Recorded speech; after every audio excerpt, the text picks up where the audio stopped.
Thanks, Linda.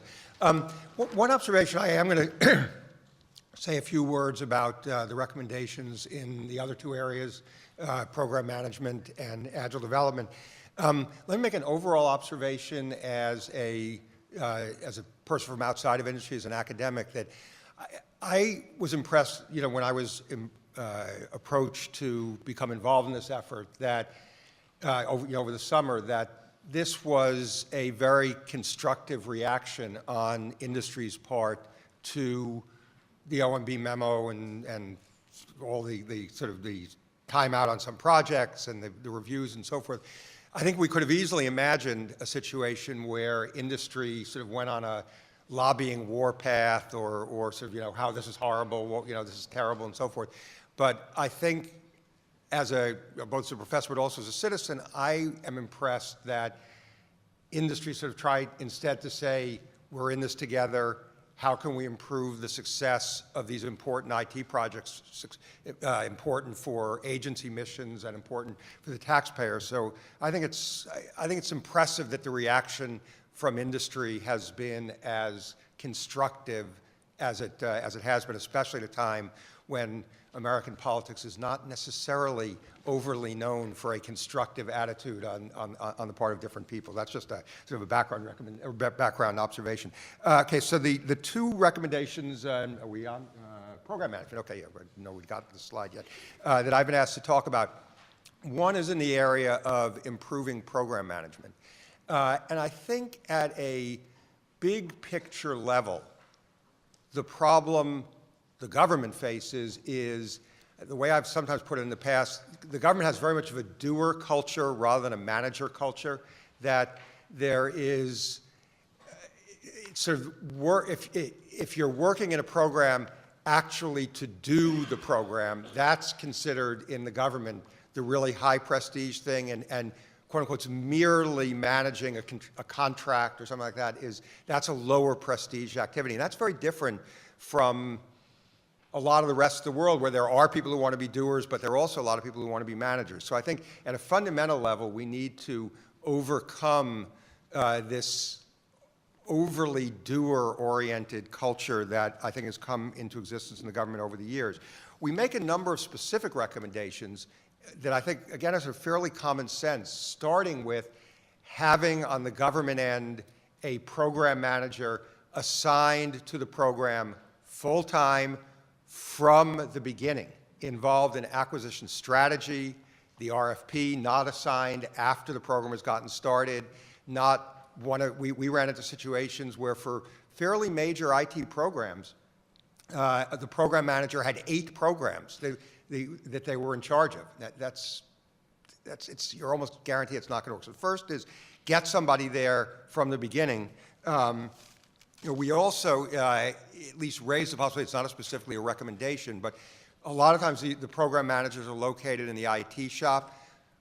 We think agencies ought to consider locating program managers in for IT programs in program shops, where they'll more represent the users, get a user perspective and a sense of user urgency. I think maybe the way to summarize this, actually third is a recommendation for industry, which is industry in this report is signing up to the idea of let's also assign an industry program manager to the project from the beginning. Get away from sometimes what's happened, sort of bait and switch kinds of things in RFPs. So industry is signing up to that as well. I think the overall recommendations here, we just need to pay more attention to this area, and that really needs to be done at the deputy secretary level, because they're the people who run these programs, not the IT shop. The CIO shop can't do this by themselves. The other area of recommendations is agile development. Oh, the system is working great. We got the slides there. Good job. And so the basic idea here is, and talk about a recommendation that's been around for a long time. The basic idea here is to deliver systems in smaller increments, rather than a situation where the first usable functionality is scheduled to come in 3, 4, 5, 6 years, sometimes forever, on a project. And The idea about why this is a good idea is basically that it is a way to get users interacting with and commenting on and giving reactions to a system early on, because they have to see, the users don't really know either what they like or what they don't like about a system until they've actually seen some capability that they're actually able to use. The sooner you can get that to happen, the sooner users can say, I like this, I don't like that, here's the changes we need. And also, an incremental development allows earlier identification of problems and issues before you've spent, hundreds of millions of dollars on something. And then psychologically, I think a more agile, incremental approach, number one, is tied in with the time frame of political appointees, the 18-month, 2-year cycle, and I think will increase, if you sort of say we're going to get actual capability out in 1 to 2 years rather than 4 to 5 years, it will increase the engagement of the politicals, and they'll have a stake in actually making something happen. If it's 4 or 5 years down the pike, they're likely to ignore it, and because it's not under my watch, I don't have to pay any attention, but this sort of is tied in with their, with their political cycle. And here again, we make a number of specific recommendations, changing the OMB 300 process, so it is not tied into a 10-year cycle, but is itself more incremental. Training, sharing of best practice templates. This is a whole new way of doing business. Industry is signing up to something very radical here, which is they're going to have to really redo their capabilities in order to be able to do agile development. So it's a big commitment on the industry side. Okay, before I turn it over to Chris, let me just sort of finish with, again, following up on what Linda was saying, with some observations. Anybody here, there have been so many reports on this, to paraphrase the Jewish Passover Seder, why is this report different from all other reports? I mean,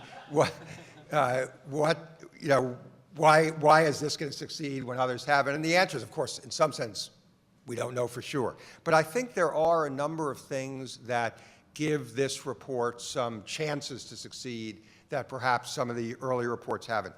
First, as Linda emphasized, we didn't try to find new recommendations here. I think a lot of the earlier reports have pointed out, if I maybe permitted a sports analogy, where the end zone is, but they haven't provided a playbook to get us to the end zone. And I think what we've really tried to center on is the playbook. How do we get from here to there? Second, I think a lot of the earlier reports in some ways had the wrong addressee. They've been addressed to the IT community specifically. These problems, particularly program management, cannot be solved at the IT level. They need to be solved at the deputy secretary level. They're the people who run programs. They need to be solved not by the CIO in OMB, but by the deputy director of management at OMB, who runs the president's management council of the deputy secretaries. These program issues need to get levels of attention above the functional, either IT area or contracting or CFO. These cannot be solved at the functional level. They need to be solved at the program level. So we're addressing at the program level. Third, this is one of the first reports, I think this is really important, where industry has signed up to some changes in the way industry does business. These recommendations are not just as industry saying, government, here's how you guys need to do a better job. They're also saying, industry, here's how we need to do a better job. And then last, I think, with the mixture of the budget crisis and the generational transition in government, we're going to be hiring, we are hiring already in the government, a lot of young IT-savvy kids. And I think if I were a kid who's IT savvy, being trained and coming up as an IT program manager, that's sort of an interesting job for me. And if we can take advantage of the opportunity to sort of start training a new generation of kids coming into the government in IT program management, I think that's an opportunity as well. So I'm going to turn it over to Chris.